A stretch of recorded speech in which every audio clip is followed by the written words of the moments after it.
I found the piece of paper on a Tuesday night, right where the trail starts at the edge of Blackwood Forest.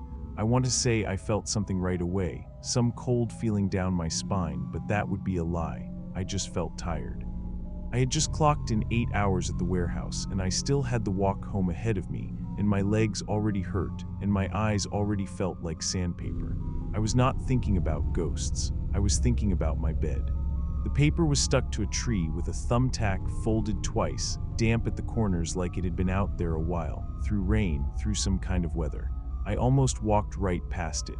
I don't know why I stopped. Maybe because it looked out of place, too neat for something a bird had dragged there, too deliberate for trash blown off the road.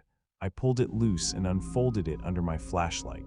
At the top, in handwriting that looked careful, almost too careful, like someone had gone slow so they wouldn't mess it up, it said, "Rules to survive the walk home." Under that were 10 rules, numbered plain, no explanation, no story attached to them, just instructions. Do not leave the marked path, even if you hear your name called. If you see a light bobbing between the trees, turn your own light off and stay still until it passes. Never answer if something speaks to you before you count to 60. If you count 9 deer instead of 10, go back the way you came. Do not eat or drink anything you find, even if it looks factory sealed. If your phone shows a signal in the middle of the woods, throw it away. Never help someone who says they are lost. Point at the trail and keep walking. If the wind stops completely, lie flat and do not move until it starts again. Do not look behind you more than 3 times. If you reach the fork with the white stone, always take the left path, never the right. I stood there reading it twice. My first thought was that some kid from town had left it as a joke, something for the internet, the kind of thing teenagers do now for likes and views. Millbrook is small. There isn't much else to do at night around here besides mess with people. I almost laughed. I almost balled it up and threw it in the leaves, but I didn't. Something about the handwriting stopped me. It wasn't sloppy, wasn't rushed, wasn't the kind of writing a bored teenager scratches out in 5 minutes for a laugh. It looked like someone had thought hard about every single word, like someone had needed to remember this list, not just make it up to scare people. I don't know how to explain that better than saying it looked less like a prank and more like a person had been afraid when they wrote it. I folded it back up and put it in my jacket pocket instead of leaving it on the tree. I didn't tell anyone, not that night. I just kept walking, my light bouncing on the dirt path in front of me, my breath fogging a little in the cold, and I told myself it was nothing. Just paper, just words some kid wrote to freak people out. I worked the night shift at a warehouse outside town. It's not a bad job, pays better than most things around here, and I don't have to deal with customers or a boss standing over my shoulder all night. The only real problem is the schedule. I get off work at 11, and if I take the road, the actual paved road that loops around the outside of Blackwood Forest, it takes an hour and a half to get home. If I cut through the forest on the old trail, it takes 40 minutes. That's the difference between getting almost enough sleep before my next shift and getting barely any at all. So I take the forest path. I've taken it 100 times, easy, more than that. I know where the roots stick up out of the ground, know where the mud pools after rain, know the sound the trees make when the wind moves through them at night. It never scared me. It was just my walk home, boring mostly. Dark, but I had a flashlight and headphones, and it was routine, the same as brushing my teeth. That first night, the night I found the paper, nothing happened. I want to be honest about that because I think it matters. The forest didn't feel different. I didn't feel watched. I just walked home like always, tired, half thinking about bills, half thinking about nothing at all, and I got there fine and I went to sleep. It was the next night that things started to shift, just a little, just enough that I noticed. I was walking to work, the paper still folded up in my jacket pocket from the night before, and out of boredom more than anything else, I decided I'd follow the rules. Not because I believed in them. I want to be clear about that. I did it the way you might avoid stepping on a crack in the sidewalk, or knock on wood after saying something dumb like, "Nothing bad ever happens to me." It didn't cost me anything. It was just something to do with my mind, while my body did the same walk it always did. I remember getting close to the clearing near the middle of the trail, the one wide open spot where the trees thin out and you can see more sky than anywhere else on the path. There's usually deer there at night, especially in the colder months. I stopped and counted them out of habit that night, more because the rule was fresh in my head than any real worry. I counted 9. I stood there a second, feeling a small drop in my stomach, that little jolt you get when something lines up with something you didn't expect it to line up with. Then one more stepped out from behind a tree, slow, unbothered, and made it 10. I let out a breath I didn't know I was holding and told myself I was being an idiot. Of course there were 10. I probably miscounted the first time. Dear move, it's dark, that's all it was. I kept walking. I got to work fine.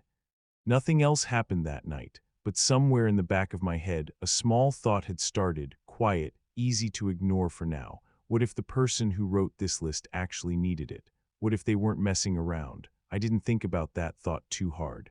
I had bills and a job and not enough sleep, and that's what actually filled my head most nights, not ghost stories.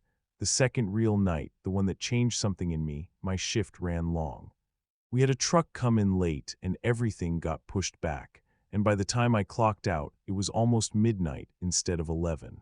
That meant I was walking home later than usual, and it also meant something else I didn't think about until I was already deep in the trees: the fog. Some nights, especially when the air turns colder near morning, fog settles low along the ground in Blackwood, thick enough that my flashlight beam just bounced back at me instead of cutting through it clean. It made the trail feel narrower than it was, like the trees were standing closer together than usual, pressing in. I had my headphones in, some podcast playing low, more for company than anything, and I was maybe halfway through the walk when I heard my name: Ethan. I stopped walking, pulled one earbud out, stood still and listened. Nothing, just wind moving through branches, that low, hollow sound trees make. I told myself I imagined it. I put the earbud back in and kept walking. Then I heard it again, closer this time, or maybe just louder, coming from somewhere off to my left, past the tree line, out where my flashlight didn't reach. Ethan. That stopped me cold. My whole body went tight, the kind of tight where you don't decide to freeze. Your muscles just do it without asking you.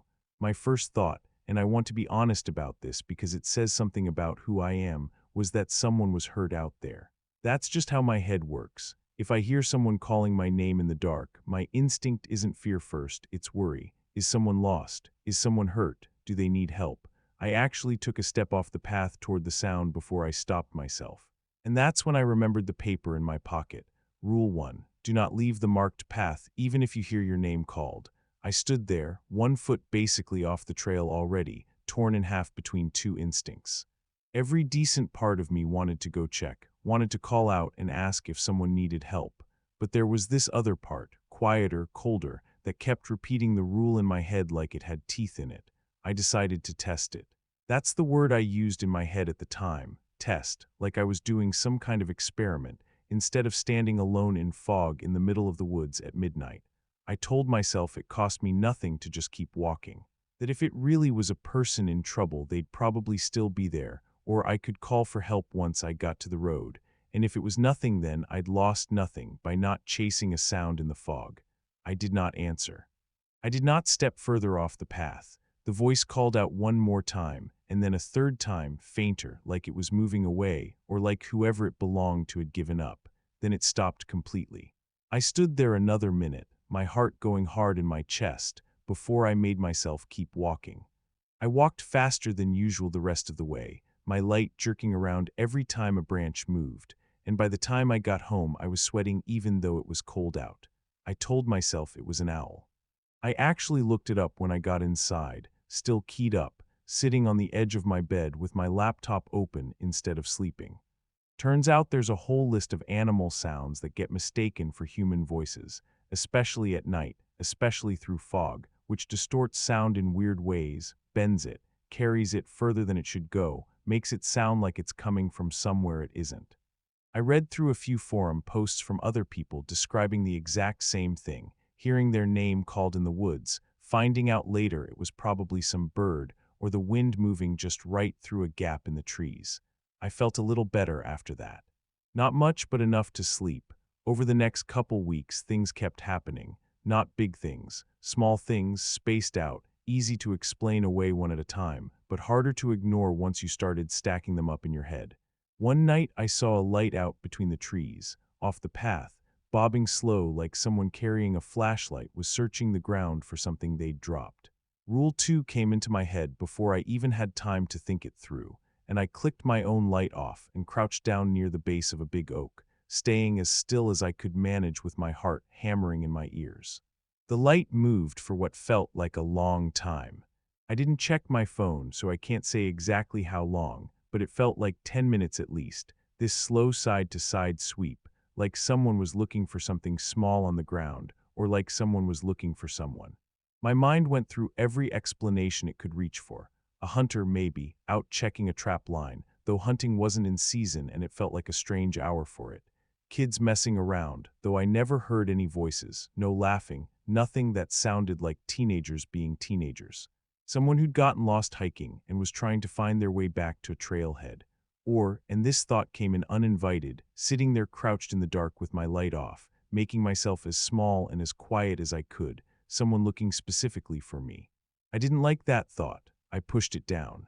When the light finally moved off and disappeared behind a thicker stand of trees, I clicked mine back on and made myself keep walking faster than before, telling myself the whole way that it was probably nothing, probably a hunter.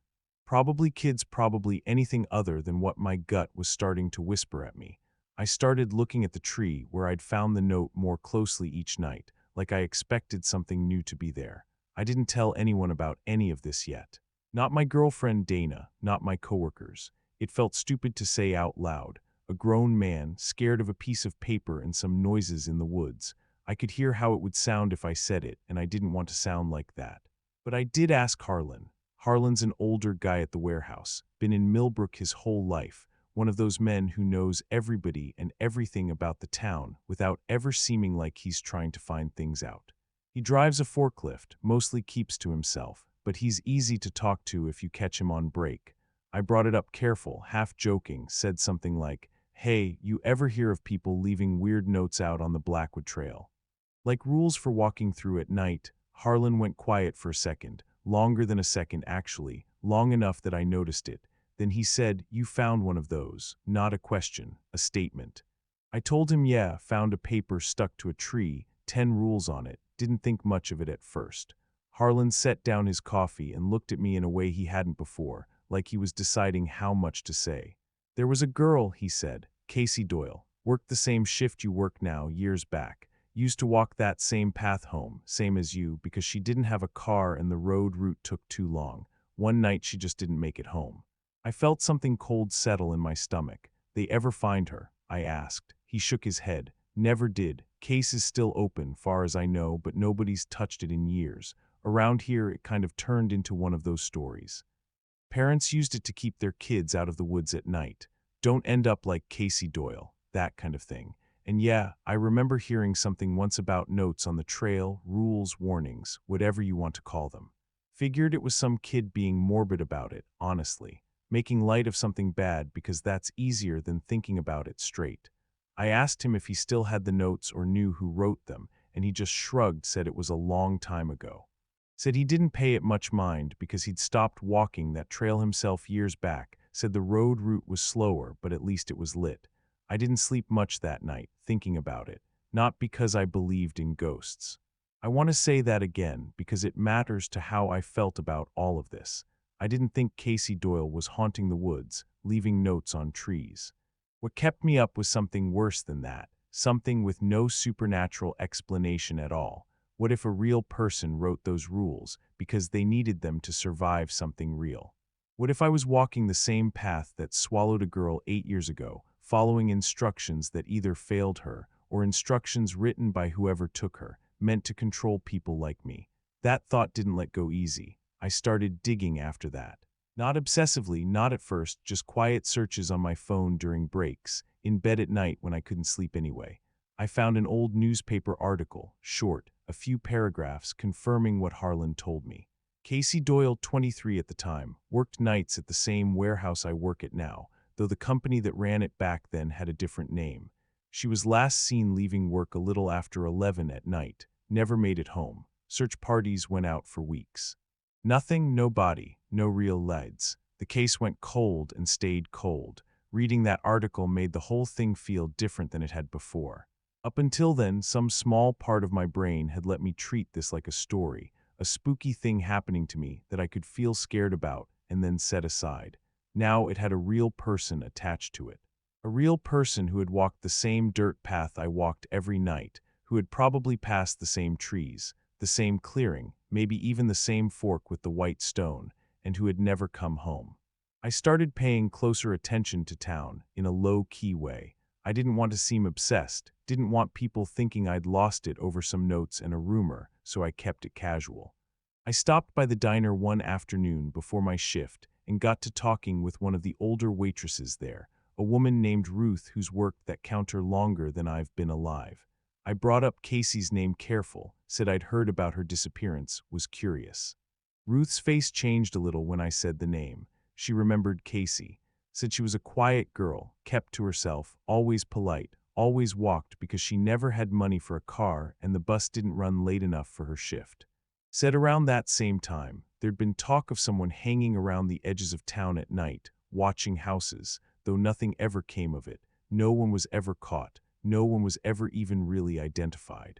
Just a feeling some people had, porch lights left on longer than usual, dogs barking at nothing, that kind of thing. I left the diner with my head spinning. It wasn't folklore anymore. It wasn't ghosts. It was starting to look like a real human thing, someone watching. Someone who might have caused Casey to disappear, and who might still be out there, still active, still using that same stretch of forest. And the rules, the 10 of them still folded up in my jacket pocket, started to look different to me too. Less like superstition and more like something practical. Something written by someone who understood exactly how a predator might operate in those woods, mimicking a voice to pull someone off the path, using a light to draw a person's attention, get them moving toward danger instead of away from it. Testing whether someone would break their own safety to help a stranger. Every single rule started to look, in my mind, like it mapped onto some specific tactic. I didn't know yet if that was true, but I couldn't stop thinking it might be. It was maybe 2 weeks after I talked to Harlan that I broke one of the rules for the first time. I didn't plan to. It wasn't carelessness either. It was one of those moments where being a decent person and being a smart person pulled in two completely different directions, and I had about 4 seconds to pick one. I was walking home, a little past midnight, further along the trail than the clearing, getting close to the fork with the white stone, when I saw a man sitting on a fallen log just off the path, maybe 15 feet away. My flashlight caught him before I even registered what I was looking at, and my first reaction was just surprise, a jolt, because you don't expect to see another person out there most nights. He said his ankle was twisted. Said he'd been hiking earlier in the day, took a wrong turn trying to get back to the main road, and it had gotten dark on him before he found his way out. Said it hurt to put weight on it and asked if I could help him get to the road, or at least point him in the right direction. Every decent instinct in me wanted to help. That's just who I am, I think. If someone's hurt and asking for help, my body starts moving toward them before my brain even finishes thinking about it. I actually took a couple steps toward him before something made me slow down. It was small things. His clothes were too clean. If he'd really been hiking rough terrain all day and fallen hard enough to twist an ankle, I'd have expected mud, torn fabric, something. His shoes looked almost new, the kind of white sneakers you'd wear around town, not out on a trail. And there was something in the way he was watching me, not like a person in pain watches someone who might help them, more like he was studying me, taking me in, the way you'd size up a stranger before deciding something about them. Rule 7 sat in my head like a weight: never help someone who says they are lost, point at the trail and keep walking. I asked him where he was trying to get to, just to buy myself a second to think, and his answer was vague, something about a car parked off the main road, not specific the way you'd expect a real answer to be. I told him the road was that way, pointed down the path toward the trailhead, said I'd call it in when I got signal, that someone would come help him. He asked me to wait. Said it would only take a minute, said he really couldn't put weight on it alone. I said sorry, kept walking, faster than a walk, not quite a run but close to it, my whole body screaming at me that something was wrong even though I couldn't have told you exactly what. He called after me twice. I didn't answer. I didn't stop. I looked back once, then again a little further on, unable to help myself. I caught myself before a third time, remembering Rule 9, do not look behind you more than 3 times, and forced my eyes forward, even though every part of me wanted to keep checking if he was following. I made it out of the woods breathing hard, hands shaking a little as I got my phone out and called the local non-emergency line. Told them there was a man on the Blackwood Trail who said he'd hurt his ankle, gave them roughly where I'd seen him. They said they'd send someone to check. I found out 2 days later when I called back to ask that they'd sent a patrol out and found no one there. No sign of anyone, no blood, no gear, nothing. That did something to me. I want to explain it right because it's important. Part of me felt relief, because it meant maybe I hadn't just abandoned an actual injured hiker in the woods overnight.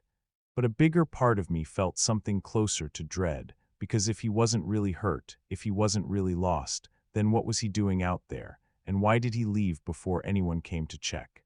I started to believe the rules were protecting me from something real. I just didn't know who was behind it, or how many of them there were, or why.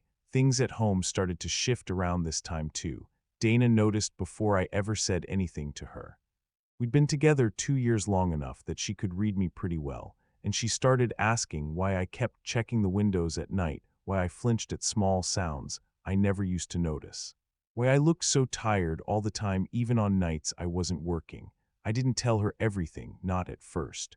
I told her some version of it, said I'd found some notes on the trail, said it had gotten in my head a little, made me jumpy.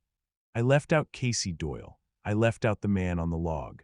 I told myself I was protecting her from worrying, but honestly I think I was also embarrassed, worried she'd think I was losing my grip on things over some paper and some noises in the dark. She didn't buy the softened version. She could tell there was more. We had a couple of tense nights over it, her asking why I wouldn't just talk to her, me not having good enough words to explain what was happening to me without sounding like I'd lost my mind. My coworkers noticed too, mostly Harlan, who kept giving me these looks like he regretted ever telling me about Casey in the first place. One of the guys on my line asked if I was sick, said I looked pale, said I looked like I wasn't sleeping. I wasn't. Not really, not well. I started going back to that first tree more often, the one where I'd found the original note, checking it almost every night like I expected something new to be waiting for me. Most nights there was nothing. Just bark, just the old thumbtack hole where the first paper had hung. Then one night there was something new. It was folded smaller than the first paper, tucked just beneath where the original note had been, held with the same kind of thumbtack, slightly rusted, like it had been sitting through weather same as the first one had. My hands weren't steady when I pulled it loose. I remember that clearly, the small shake in my fingers as I unfolded it under my flashlight. It wasn't a new set of rules. It was shorter than that, just a handful of lines, written in the same careful handwriting as before, though maybe slightly different in a way I couldn't quite place, like it had been written by the same hand at a different time, under different pressure. The ones who follow the rules last longer. She stopped counting the deer, and that's when it went wrong. 9 is not always 9. Sometimes it means look harder. If you feel like you are being tested, you are right. I stood there under my flashlight reading those lines over and over, feeling something crawl up the back of my neck that had nothing to do with cold. This wasn't a decade-old prank. Someone had left this recently, or at least recently enough that the paper hadn't fully weathered yet. Someone was still out there, still adding to this, still, I realized with a sick drop in my stomach, tracking outcomes, watching who followed the rules and who didn't. Noting who lasted and who didn't, she stopped counting the deer, and that's when it went wrong. I thought about Casey Doyle. I thought about whether she had found a version of this same list, whether she had followed it faithfully for a while, and then, one night, stopped paying attention, stopped counting, made one small mistake that cost her everything. I didn't sleep that night either. I sat at my kitchen table with both notes spread out in front of me, the original 10 rules and this newer, shorter one, and I started really digging, not casual anymore, not careful about looking obsessed. I went through the local paper's online archive going back 15 years, searching for anything about missing persons, anyone who vanished walking a rural road or trail at night. I found more than I wanted to. There was a man, older in his 50s, who went missing 11 years back walking home from a bar along a stretch of county road that ran near the northern edge of the same forest. Never found. There was another woman, younger than Casey, who disappeared 6 years ago after leaving a friend's house on foot, last seen near a trailhead about 4 miles from where I walked every night, also never found. Spread out enough in time, different enough in location and circumstance, that I understood immediately why no one had ever connected them before. On their own, each case probably looked like its own sad, isolated tragedy. Together, laid out on my kitchen table next to two handwritten notes about rules for surviving a walk through the woods, they looked like something else entirely. I didn't know what to do with what I was looking at. I wasn't a detective. I wasn't law enforcement. I was a guy who worked nights at a warehouse, and I had a folded piece of paper and a bad feeling and some newspaper archives, and none of that felt like enough to walk into a police station with, so I decided to get proof. I started carrying a small digital recorder with me on my walks, the kind you can pick up cheap at any electronics store, small enough to fit in my jacket pocket next to the notes. I figured if anything strange happened again, the voice, the light, anything, I'd have something more than my own shaky memory of it. For a while, nothing happened. I want to say that clearly because it's part of how this kind of fear works. It doesn't come at you steady. It comes in waves, quiet stretches where you start to think maybe you overreacted. Maybe it really was all owls and wind and coincidence, followed by something that yanks you right back into feeling like you're being hunted. The night it happened again, I was maybe 2/3 of the way through my walk home, past the clearing, coming up on the fork with the white stone. It was quiet, no fog that night, just clear cold air and the sound of my own boots on packed dirt. I heard my name not once, twice close together from two different directions. Ethan, then almost on top of it, from somewhere off to my right instead of my left this time, Ethan, my whole body locked up. I stood completely still, every hair on my arm standing up under my jacket. Two voices, or one voice moving impossibly fast between two positions, close enough in time that it didn't feel like coincidence, didn't feel like wind or an owl or anything natural at all. It felt coordinated. It felt like more than one person, calling out from different spots, trying to pull me one direction or another, or just trying to see which way I'd turn. I did not answer. I did not turn my flashlight toward either voice. I kept my eyes down on the path in front of me, and I started walking faster than before, but not running, because some part of my brain, calm in a way I didn't feel anywhere else in my body, told me that running would make noise. Would make it obvious I'd heard something, would maybe even make me easier to follow in the dark, if someone was tracking me by sound. I ran the rules through my head like a chant, over and over, the way you'd repeat a prayer if you believed in that kind of thing. Don't leave the path. Don't answer before 60. Don't look back more than 3 times. I counted my own footsteps instead of the seconds, because counting gave my mind something to hold on to besides raw panic. The recorder was running the whole time, right there in my jacket pocket. When I got home that night, hands still shaking, I plugged it into my laptop and played it back. And there it was, clear as anything, my name called twice from 2 different directions within maybe 4 seconds of each other. I slowed it down, listened to the pitch, the tone, and it wasn't identical between the 2 calls.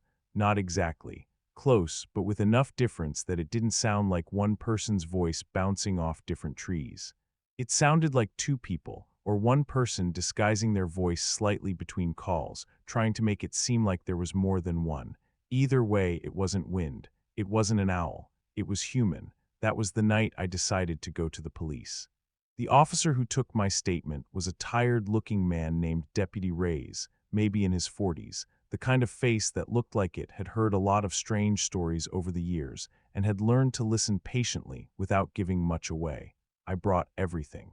The original 10 rules, the second shorter note, the recording, printouts of the newspaper archive, searches I'd done on Casey Doyle and the other missing persons cases. He listened. I'll give him that.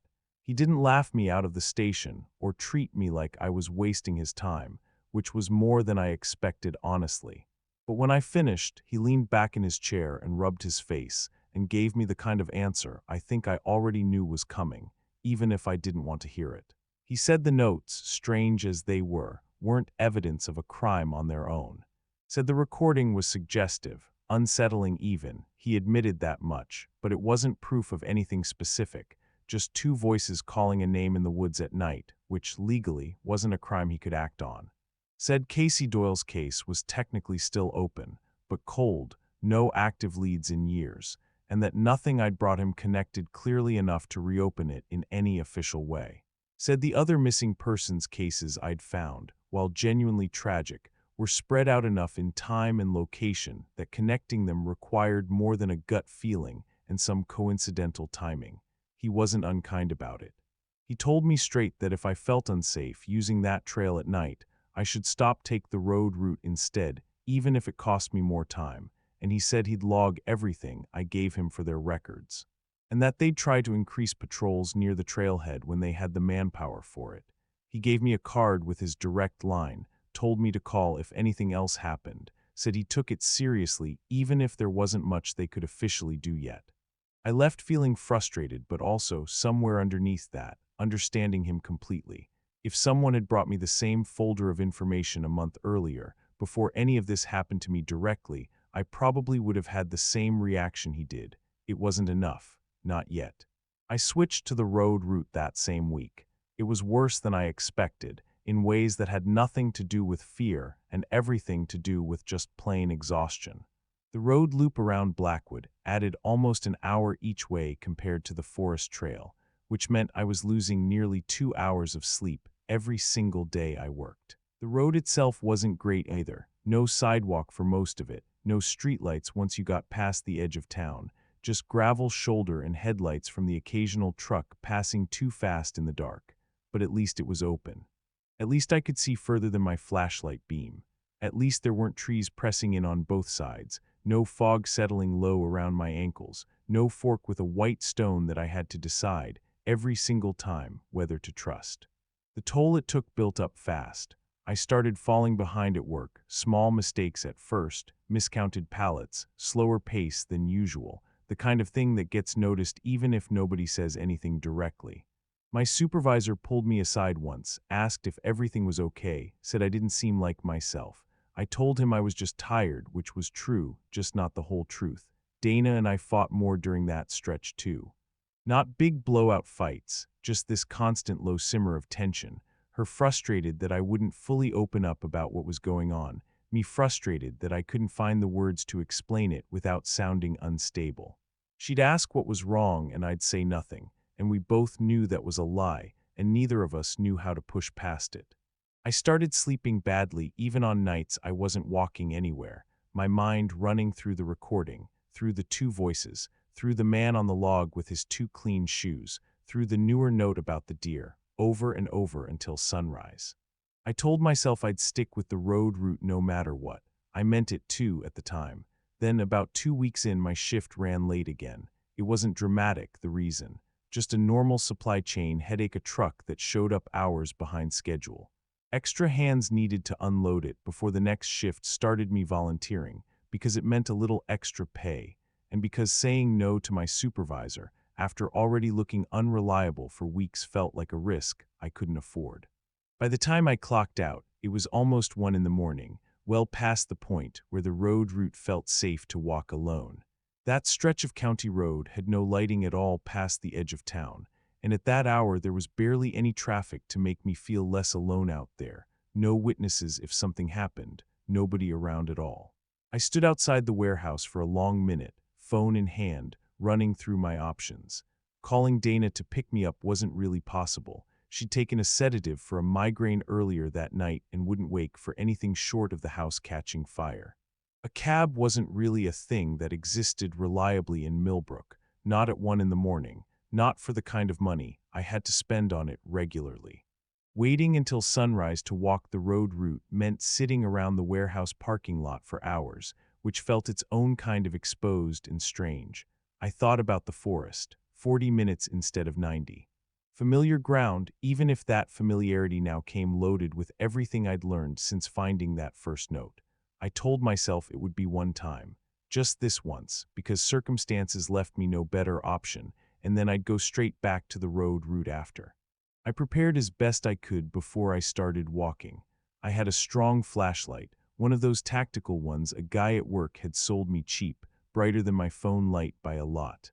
I had a small pocket knife clipped inside my jacket, not because I thought I could really defend myself against someone determined to hurt me, but because having nothing at all felt worse than having something, even something small. I texted Dana even though I knew she wouldn't see it until morning, told her I loved her, told her where I was walking and why, in case anything happened, and she needed to know where to point people looking for me. I set a timer to call me every 15 minutes, figuring the sound of my own phone ringing might at least make me feel less isolated, even if there wasn't really anyone on the other end at 1 in the morning. I had the recorder running from the second I stepped onto the trail. The walk started calm. Too calm, honestly, in a way that made me more nervous rather than less, like the quiet itself was something to be suspicious of. No fog that night. Clear sky, a decent amount of moonlight, actually making it easier than usual to see the shape of the trail, even without my flashlight. My boots on packed dirt was the only sound for a long stretch, along with my own breathing, which I worked hard to keep even and slow, remembering how well that had served me the night I heard my name called from 2 directions. I reached the clearing and stopped to count the deer out of habit now more than fear. I counted them slow, deliberate, making sure I wasn't rushing past a number the way that second note had warned about. 9 is not always 9, sometimes it means look harder. I counted 10. Relief hit me harder than I expected, this small flood of it through my chest, even though I knew, logically, that the rule only warned about 9, not that 10 guaranteed safety. Still, it felt like something. A small, false comfort, but I let myself have it for a minute before I kept walking. The fork with the white stone came up faster than I remembered it usually did, or maybe I was just moving quicker than usual, adrenaline pushing my legs along without me fully noticing the pace. I stopped there like always, my flashlight landing on the pale rock that marked the split in the trail, the left path leading on toward home, the right path leading deeper into a part of the forest I genuinely never walked, not once in 100 trips through these woods. Rule 10 sat heavy in my head, always take the left path, never the right. I almost did exactly that, almost turned left without a second thought the way I had every single time before. But something on the ground near the right path caught the edge of my flashlight beam and stopped me cold. Tire tracks. Wide ones deep enough to have been cut by something heavier than an ATV, maybe a truck, cutting fresh through the dirt and leading off into the trees along the right fork, a part of the forest that, as far as I knew, had no real vehicle access at all. No road led out there, no logging trail that I'd ever heard of. Nothing that should have allowed a vehicle that size to be driving through that section of woods. I stood there a long time, torn between everything I'd trained myself to do over the past weeks. Follow the rules, take the left path, don't investigate, don't leave the marked trail, and this new, sharp pull of curiosity mixed with something closer to obligation. I had spent weeks gathering half-proof, suggestive recordings, old newspaper clippings, a police report that wasn't enough to move anyone to real action. Here, right in front of me, was something concrete, something I could point to, fresh tire tracks leading somewhere they had no business leading. I told myself I'd just look, just a short distance, just enough to see where the tracks led, staying alert the whole time, moving quiet, ready to turn back the second anything felt wrong. I stepped off the marked path for the first time since I'd started following the rules. The tracks led maybe 200 yards through denser trees than the main trail usually wound through, brush scraping against my jeans, branches I had to duck under that clearly weren't meant for regular foot traffic. My heart was going hard the whole way, every sense stretched tight, listening for any sound that didn't belong, any engine, any voice, any footstep besides my own. The trees opened up into a rough clearing I never would have guessed existed out there. It wasn't natural. That was obvious right away. The ground was churned up with tire ruts running in overlapping patterns, like whatever vehicle used this space had been driving in and out of it regularly, for a long time, not just once. Off to one side sat a fire pit, blackened stones stacked in a rough circle, ash inside it that looked recent, not weeks old, maybe just days. Near the tree line on the far side I could make out shapes I didn't want to look at too closely at first. Coils of rope, a folded blue tarp, the kind of ordinary-looking supplies that on their own would mean nothing that you could find in anyone's garage, but that together out here in a hidden clearing accessed by a vehicle that shouldn't have been able to reach it, meant something I didn't want to fully let myself think about yet. I moved closer, my flashlight beam shaking slightly in my hand, and that's when I saw the smaller things scattered near the base of a wide tree at the clearing's edge. A phone case cracked pink, the kind a young woman might have picked out. A thin silver bracelet, tarnished, half buried in dirt like it had been there a long time. A single sneaker, adult-sized but too small to be a man's, laces still tied, sitting alone with no partner anywhere nearby. My stomach dropped somewhere below my knees. These weren't one person's belongings. These were different items, different sizes, different styles, spread out like they'd accumulated over time from more than one person who had been brought to this exact spot. I understood all at once standing there, with my light shaking over a bracelet that might have belonged to Casey, or to the man who vanished on the county road, or to the younger woman who never made it home from her friend's house 6 years ago, or to someone else entirely that I'd never even read about. That the rules were never protection. They were control. Someone, maybe more than one person, had spent years refining this, refining a set of instructions specifically designed to condition whoever found them into predictable, isolating behavior. Stay on the path, don't answer help calls, don't investigate strange lights, don't help lost strangers, don't look behind you, always take the predictable route at the fork. Every single rule, when you looked at it from this angle, standing in a hidden clearing full of other people's abandoned belongings, wasn't advice for surviving a threat. It was a leash. It kept whoever followed it moving in exact, trackable patterns. It kept them from breaking off unpredictably, from seeking help in ways that couldn't be anticipated, from doing anything except exactly what the list told them to do, over and over, night after night, until whoever was watching decided it was time. And that second note, the one that talked about who lasted longer, who stopped counting the deer, who got tested, that hadn't been a warning at all. It had been notes, observations. Someone tracking their own results, refining their method, learning which rules worked best at controlling behavior and which ones needed adjusting. I thought about the man on the log, his two clean shoes, the way he'd studied me instead of acting like someone in real pain. I understood now, standing in that clearing, that he might have been exactly what I'd suspected that night. A test, checking whether I would follow Rule 7 or break it, checking what kind of prey I was. I don't know how long I stood there, frozen, taking it all in, before I heard the engine. It was distant at first, just a low rumble somewhere back the way I'd come, or maybe from a different direction entirely, hard to tell with sound bouncing strangely through dense trees. But it was getting louder, getting closer. Whoever used this clearing was coming back to it, right now, while I was standing in the middle of it with a flashlight in my hand. Every bit of training my body had built up over the past weeks kicked in at once. I clicked my flashlight off, plunging myself into near total darkness, except for the thin moonlight filtering down through the canopy. I moved fast but low, cutting away from the clearing back toward where I remembered the tire tracks leading, trying to keep some rough sense of direction toward the main trail, even though I couldn't fully see where I was stepping anymore. The engine got louder behind me. Headlights swept through the trees at one point, a long white beam cutting across the branches maybe 50 yards from where I dropped flat on the ground, forcing my whole body, still face pressed close to damp dirt, and leaves every muscle.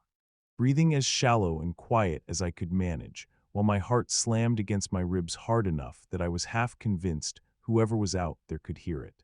I thought of Rule 8 in that moment: if the wind stops completely, lie flat and do not move until it starts again, and understood suddenly, lying there in the dark with headlights sweeping past close enough to nearly catch me, that it had never been about wind at all.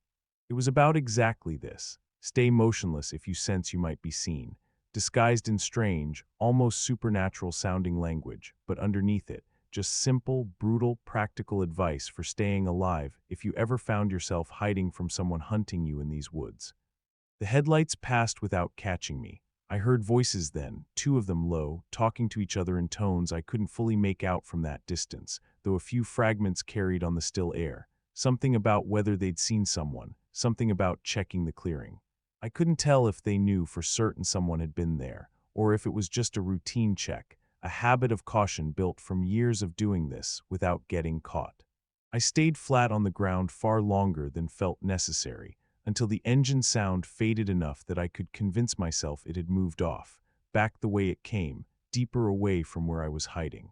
Then I got up, slow, careful, and started moving again, working my way back toward what I hoped was the main trail, using the general slope of the ground and the memory of which direction the tire tracks had originally come from to guide me. I found the fork with the white stone eventually more by luck than skill, and once my boots hit the packed dirt of the marked trail again, something in my chest loosened just slightly enough that I let myself move faster, not quite running, but close to it, putting distance between myself and that clearing as fast as my legs would carry me. My phone got signal about 10 minutes before I reached the edge of the forest, the bars flickering up from nothing to 2, then 3. I remembered Rule 6 in that instant: if your phone shows a signal in the middle of the woods, throw it away, and understood it too, all at once, the same way I'd understood Rule 8 back in the clearing. It wasn't a warning about danger. It was a way of cutting people off from help exactly when they got close enough to call for it, exactly when they might have a chance to reach someone, tell someone where they were, get rescued before whatever was going to happen to them happened. The whole list, every single rule, was built to isolate, to keep whoever followed it exposed, alone, and moving in predictable patterns until it was too late for anyone to help them. I didn't throw my phone away. I called it in as soon as I had enough signal to make the call go through my voice, shaking, moving fast the whole time, because some part of me was still convinced that engine might come back, that headlights might sweep over me again before I made it clear of the tree line. I told the dispatcher I'd found a hidden clearing off the Blackwood Trail, gave them the general direction from the fork with the white stone, told them about the tire tracks, the fire pit, the supplies, the personal items scattered near the trees. My voice kept breaking as I talked, breath still short from moving fast through rough terrain in the dark. She kept me on the line, calm, asking me to keep talking, keep describing what I'd seen, telling me units were being dispatched to my location. I made it out to the road just as headlights, different ones this time, a marked patrol car, came around the bend toward me. The weeks after that felt like watching something unfold in slow motion, nothing like the dramatic single moment I might have imagined if I'd ever pictured how something like this would end. Deputy Reyes was one of the officers who responded that night, and I think something in his face changed when he saw how shaken I actually was, how different this was from the folder of half-proof I'd brought him weeks earlier. They took my statement right there at the edge of the trail first, then a longer one back at the station once things had settled a little, going over everything again, slower this time, more detailed. I gave them the original 10 rules, the second shorter note. The recording of my name called from 2 directions everything I'd gathered about Casey Doyle and the other missing persons cases, and now on top of all of it, a first-hand account of a hidden clearing full of what looked like evidence connecting to more than one victim. They searched the clearing properly over the following days, brought in more people than I ever expected for a case that had been sitting cold for years. I found out later through Reyes, mostly, who kept me updated more than I think he was strictly required to, that they'd recovered enough physical evidence from that site to formally reopen Casey Doyle's case, and to connect it at least as a strong working theory to 2 of the other disappearances I'd found in my own digging. They identified a set of tire tread patterns that matched a truck registered to a man who lived alone on a property backing up against the northern edge of Blackwood Forest, a man with a record of minor complaints going back years, prowling trespassing. Nothing that had ever risen to the level of real charges before. I won't pretend I know all the details of what happened after that. I wasn't part of the investigation itself, just a witness, someone who handed over evidence and answered questions and then had to wait, same as everyone else in Millbrook, to see what would come of it. It wasn't fast. It wasn't the kind of thing you see wrapped up neat in a single dramatic arrest on the news. It was slow, procedural, the way I understand real investigations actually work most of the time. Evidence gathered piece by piece, search warrants applied for and granted, more questions asked than answered for a long stretch of weeks. But it moved forward. That was the important part. For the first time in 8 years, Casey Doyle's case wasn't sitting untouched in some drawer. Someone was actively working it again, and they had more to work with now than they'd ever had before. I think about, more than almost anything else from all of this, how close I probably came to being another name on that list of missing people. I think about the fact that I only avoided it, if I did avoid it, through some combination of stubbornness and dumb luck, and a folded piece of paper I almost threw away the first night I found it. I think about how the very thing that felt like it was keeping me safe for weeks, those 10 careful rules, had actually been designed by someone to make me easier prey, not harder, to condition me into exactly the kind of predictable, isolated, compliant behavior that made a person simple to track and eventually take. I broke enough rules along the way, without meaning to, that I stopped being predictable, almost helping the man on the log and then pulling back, going to the police instead of staying quiet, investigating the tire tracks instead of blindly following Rule 10 one more time. Maybe that's what saved me. Maybe it was something else entirely. I don't know for certain, and I don't think I ever fully will. I switched back to the route permanently after that night. Not for a few weeks this time, not until things calmed down, for good. Even with the extra hour it costs me every single shift, even with the sleep I lose, even now, months later, with the case moving forward and an arrest finally made connected to that clearing, I won't risk that forest again. I don't think I could make myself walk that trail even if someone paid me extra to do it. Some fear doesn't fully leave you once it's been earned the way mine was. Dana and I are doing better now. I told her everything, eventually, the whole thing, start to finish, and I think some of the distance that had grown between us during those weeks closed back up once she understood what I'd actually been carrying alone. She still asks me sometimes, quiet, careful, if I'm doing okay, and mostly I can say yes and mean it.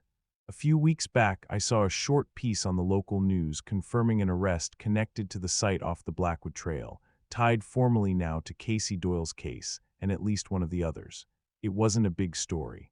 A minute-and-a-half segment, a photo of the man's property, a reporter standing at the edge of the forest saying the investigation was ongoing. No dramatic ending, no full explanation of everything that happened out there over however many years it had been going on. Just a small, quiet confirmation that something had finally moved, that someone was finally being held responsible. I still walk past the edge of Blackwood most mornings now, just not through it. The route takes me along the outer tree line for a stretch before curving away toward town, and I catch myself glancing toward the trees sometimes out of habit, even now, even with the sun up and the whole thing supposedly behind me. I don't think that habit's going anywhere anytime soon. I've made my peace with that. Some things cost you more time than they're worth to get back, and I've decided that extra hour every night is a price I'm willing to keep paying, for as long as I need to, just to never have to test those rules again.